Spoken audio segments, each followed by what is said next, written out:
Okay, now we are going to look at a passing position called the headquarters.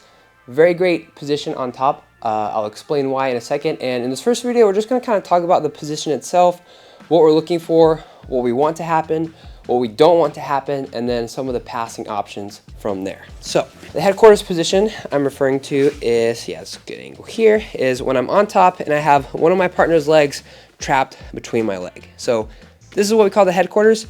No one's ever explained to me why it was called this, but I would imagine this is called the headquarters because there are a lot of passing options I can go for as a person on top, but the bottom person does not have many options they can do. There's still a few, and the options he does have are very effective, but since the number of options he has is cut down dramatically, they're a little bit more predictable and easy to manage.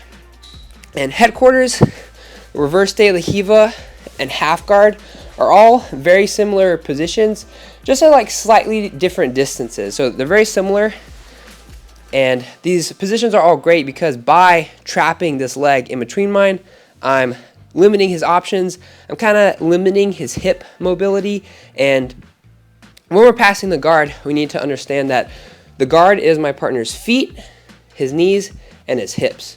And the feet are the first and probably one of the most important battles.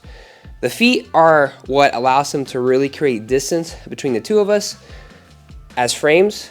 The knees and the hands are still good frames, but they kind of just keep me from coming any closer than I already are.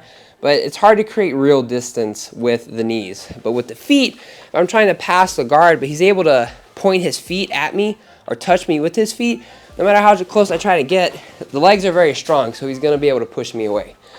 So when I'm passing the guard, the first thing I always try to deal with is the feet, and usually the way I try to do that is by getting to the headquarters. And a great example of a way to get here is, for example, if we're in the de la Hiva position like this. If my partner is holding the collar, I'm going to address this first, extend the break. Right after I'm done breaking the collar, both hands are going to go to the shins. I'm going to drive in, lower my body weight, and now my arms are going to lock out. I'm going to keep this de la Hiva hook where it is with my hand, but now my hips are going to lift and I'm going to pop to take this foot off.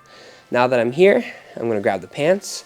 I'm going to step back, but when I step back, I don't want to turn. That's going to make it very easy for someone, especially someone as long as Sohan. They're going to put this deep de la Hiva hook in, and now I'm not going to be able to turn back. Now my hips are the one that are locked in place, and I'm the one who's now on defense. So make sure when you're doing this, you push down, you step back, but don't turn. Step back, punch the leg down. Now I'm going to step over. I'm going to pull my partner's leg into my groin here, and now I'm going to pinch my knees, squat back, and reach for the collars here. The main things I'm worried about initially from this position is my partner pulling me forward and elevating me here, potentially off balancing me, putting me in the X guard, things like that. Or if I lean too far back and he's holding my pants, he can also sit up and push me backwards, and now he can start to pummel this leg inside and wrestle up. So I have to be very conscious of my weight when I step over this position. Not too far forward, not too far back. As soon as I step over, there's a good chance as well he's going to be grabbing the collar again. So immediately I'm going to drop my hips, put my chest on his shin, and then grab the collars here. And I'm going to frame on his shoulders. So now when he tries to pull me forward from here, because I have this frame, it's a lot harder. Once we get to this position, there's kind of three main things I'm going to look for: side smash, quarter mount, or the knee cut positions. And with those things, the one I go to is going to be dictated by the direction of his hips. If his hips are facing this way, then I'm going to take him in that direction, go for the side smash. Often, as just an example, if you lead with the side smash, he may try to turn his hips the other way. So now the hips are very powerful. It's going to be hard for me to force his hips the other way. But since his hips are facing this way, now I can go into like a reverse de la Hiva / knee cut position. And lastly, for this kind of system we're working, sometimes the hips are kind of stuck somewhere in the middle. I try to go side smash, he turns his hips that way. I try to go knee cut, he turns it back. What we're going for here, so he's constantly adjusting. That's when I would look to come here, lift him up, and then in the middle, force the quarter mount position. This is just kind of an overview of the position.